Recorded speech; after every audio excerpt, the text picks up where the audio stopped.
guys, welcome back to my channel. I'm Rose for those of you who are new, and in today's video I'm going to be doing a Q&A with my sister.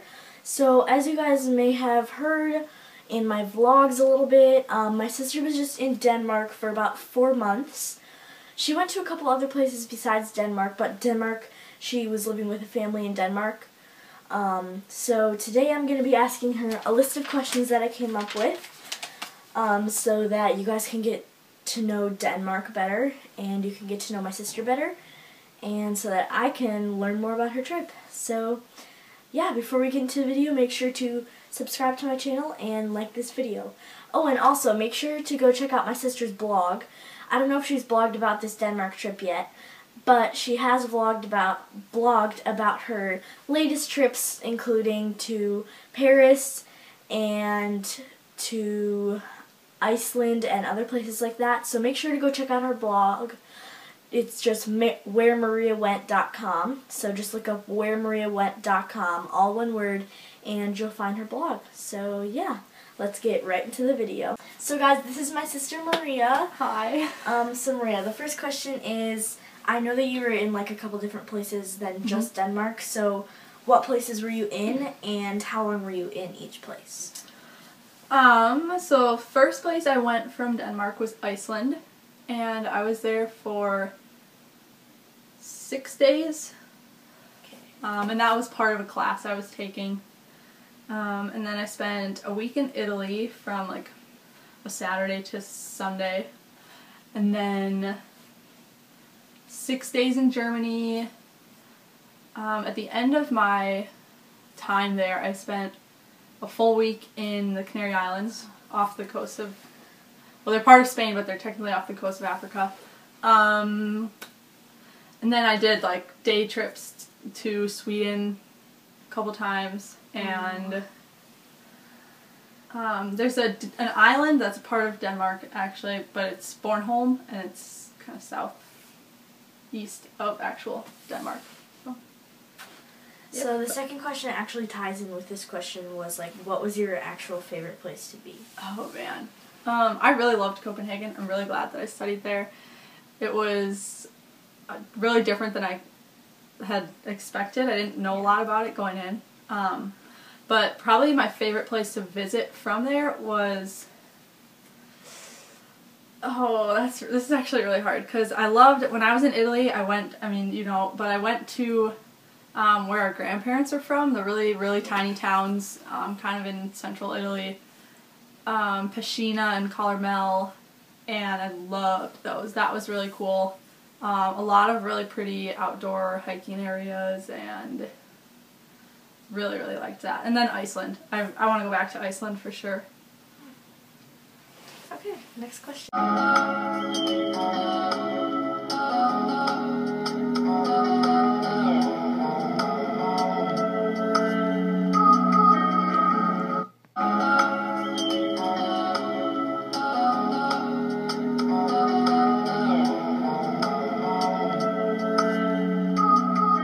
So the third question is, what is your favorite food that you ate / like favorite restaurant or like place to eat, I guess? Oh wow, okay. Some of my favorite meals was the food that I ate in Italy. I had really, really good pasta. I tried a tortellini dish one night, which was really good. It had like chunks of ham in it and white truffle sauce. And then I had either bruschetta or caprese salad, like everywhere I went. So the mozzarella there that they use for the caprese salad is just way better than anything I've had here. And then in Copenhagen, my friend Grace and I ate at a restaurant called Hooked, and it was all fish. And I just had really, really good, I think it was just like fish of the, like catch of the day fish there, with potatoes and like a vinaigrette green salad. That was really good too. Ooh, also, favorite breakfast place, I'm probably going to pronounce this wrong, but it's Fars Dreng. Looks like Drang, but that's not how Danish people pronounce it. Really, really, really good breakfast food. I think I have pictures of that I could show you. Just so good. Nice. Next question.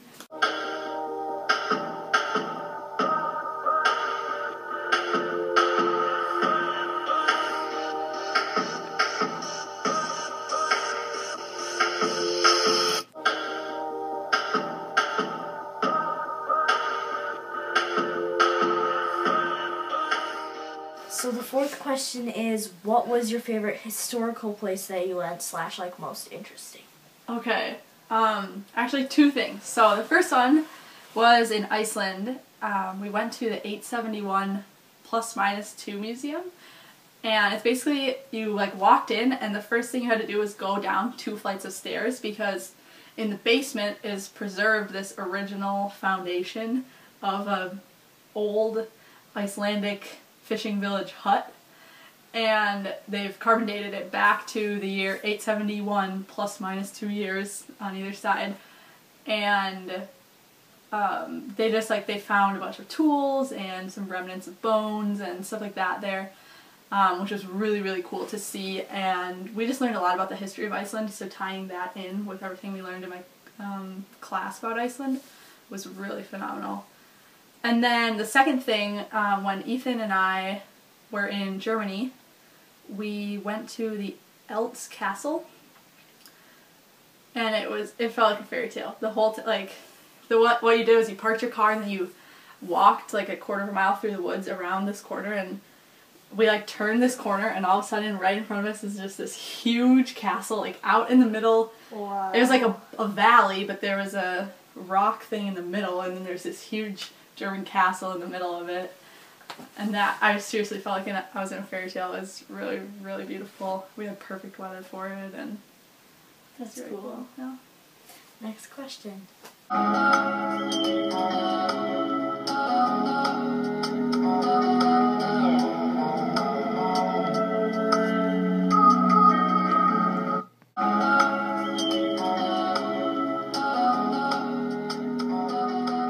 So the fifth question is, what was your favorite like leisurely place to visit? So like something that you would do just to like hang out or something. Okay. So again, I'll tell you about two things. One of them, so I lived with a family in Solrødstrand. That's not how you say it. But and they lived like, their house was about a 5-minute walk from the beach to the ocean, and so I would walk over there after I got home from class, or in the mornings before I went to class, or on my way home from the gym, and just walk along the beach. It was really, really beautiful, and there was hardly ever people out there, and so it was just very peaceful, very calming. And then my favorite coffee shop right by school is called it was called the Little Yellow Cafe, because when you walked down the street in front, the building was like bright yellow. So then you went inside, and there was like a downstairs, and then there was a little upstairs area, and that was my favorite place to go and just sit and relax. Nice. Next question.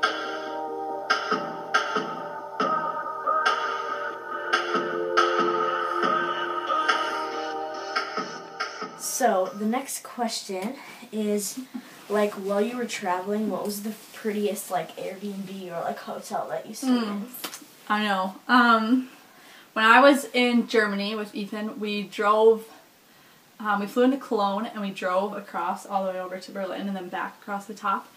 And when we were driving through the southwestern area, we found an Airbnb in Bozen, Germany, that was like the coolest place I've ever stayed. It was a huge cement or like rock tower that was like a circle that they had turned into an Airbnb, and so we got to stay there, and it was just beautiful. You walk in and it's like circular, and then there's a little kitchen and a bathroom and a bed and windows looking out over this river and the rest of the town. Oh, wow. It was just really, really beautiful. Yeah, it seems like it. Very unique too, which is fun. I love that about Airbnb, is you can find very cool, unique places.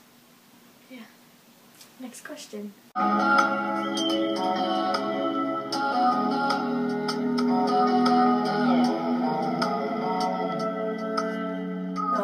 the 7th question that I have for you is, what was like some of the biggest differences that you saw between Europe and the US? I know there's probably a lot. Yeah. But like, if you could pick out a couple that are like big differences. Is 3 okay? Yeah. Okay, so the first one I would say was just transportation. So the house I lived in was 45 minutes away from where I went to school, but I took the train in every day, and their train system is awesome. From where I lived, a train came every 10 minutes that went to downtown. And so there's, well, not in the middle of the night, but during the day, it was every 10 minutes. And so that was just really convenient, was that I never had to like sit in traffic, I never had to drive. A lot of people in Denmark ride bikes, and so people who lived in the city, I didn't bring a bike into the city because I lived so close to the train station and then would just go straight to school from the train station in downtown Copenhagen. But a lot of people ride bikes. I'm pretty sure there's more people in Denmark own bikes than people who own cars. So that was like a huge major difference. Even the big cities I've been to here in America that have like good transportation systems are just absolutely nothing compared to European ones. And then, so another thing is, you might have heard of this, but there's a Danish word, it's pronounced hygge, and it doesn't translate into English, but it's kind of like a combination of coziness and warmth, and it's just like a different idea of resting. And the way that they view rest is just very different than the way Americans do. I think over here it's very much like go, go, go. And I think that Copenhagen does a really good job of accepting and praising rest, I guess, kind of, if that makes sense. Which I really enjoyed, actually. Going, especially because I'm a senior this year, it was just really nice to have that semester to reflect on my last 3 years in university and just what I've learned and how I've grown and what I want to continue to change and grow about myself. Yeah. So that was really beneficial for me, I think. Yeah, definitely. And then the third thing I was going to say is restaurants. Okay, I didn't know this was going to bother me this much when I came back, but when you eat in a European restaurant, you sit down, the waitress comes over, takes your order, leaves, brings your food back, and then leaves. And then they don't come and talk to you unless you like make eye contact with them and ask them for something. They don't come over every 5 minutes and be like, how's it going? Do you need anything? How's your food? Like waitresses here do. And you have to ask for your check, so they don't just bring it over to you. And a lot of Europeans, when they come to America, if they eat here like for the first time, and when the waitress brings you the check, that's really rude to them, because in Europe, the only time somebody brings you a check is if they like want you to leave the restaurant. And so I really liked that about eating in European places, because all over Europe, I would sit down with friends and we would sit and eat for 1, 2, 3 hours, and we would stay there for a long period of time, and it was all about just, again, what I said, like relaxing, and like mealtime is very important. It's not just something that's rushed through and then you're on your way. It's a way to connect with people over food and just hang out, and I actually really liked that. And the couple times I've eaten in restaurants here since I've been back, I'm like so annoyed with waitresses. I'm like, why do you keep talking to me? Leave me alone. So that's one thing that I got really used to, and I'm now going to have to kind of come back to the American mindset of eating in a restaurant. Yep. Nice. Yeah. Next question.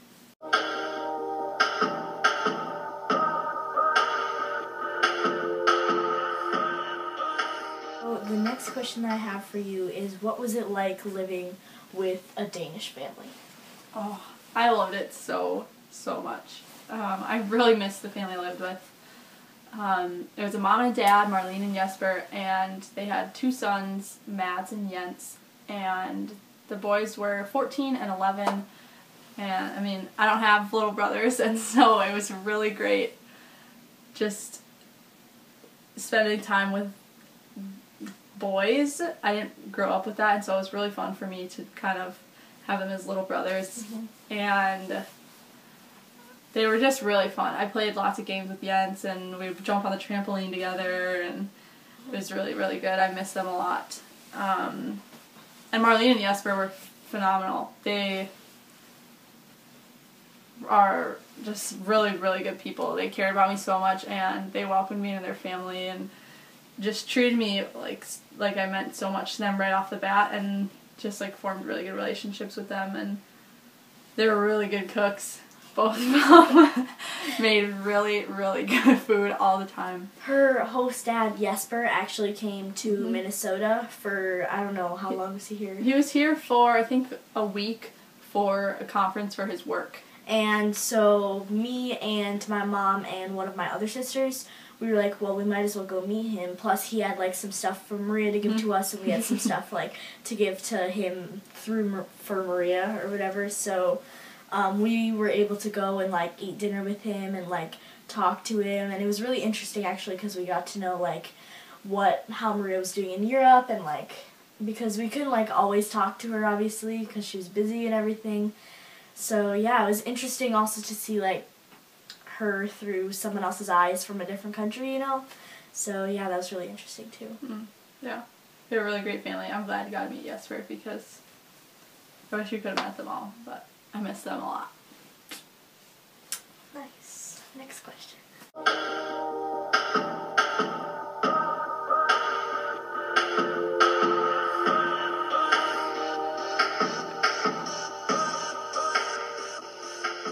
So, the next and final question that I have for you is, like, overall, how would you rate your Europe study abroad from, like, 1 to 10? 10, I think.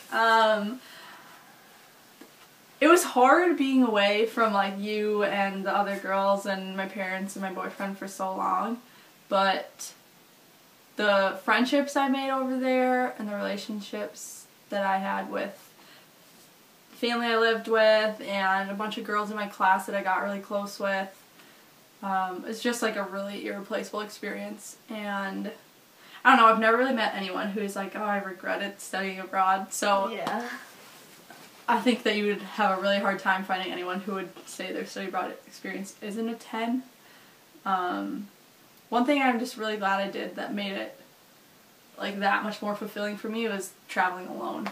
I hadn't really done that before, and so, I mean, I spent a week in Italy alone, a week in Spain alone, and that was just really invaluable to me to have just myself to depend on and figure it out for myself. And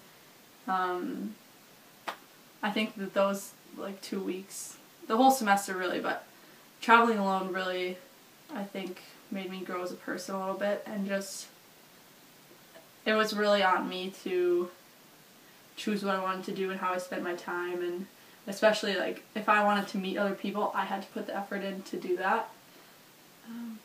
So that was really special. But yeah, definitely a 10. I really hope I can go back someday to Denmark especially, but really, I definitely will be back to Europe. Can't shake that travel bug. Okay. Thanks, Rose.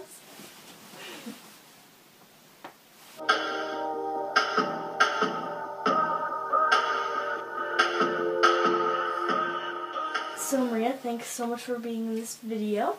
Before you guys head off, make sure to subscribe to my channel and like this video. Thanks so much for watching. Bye!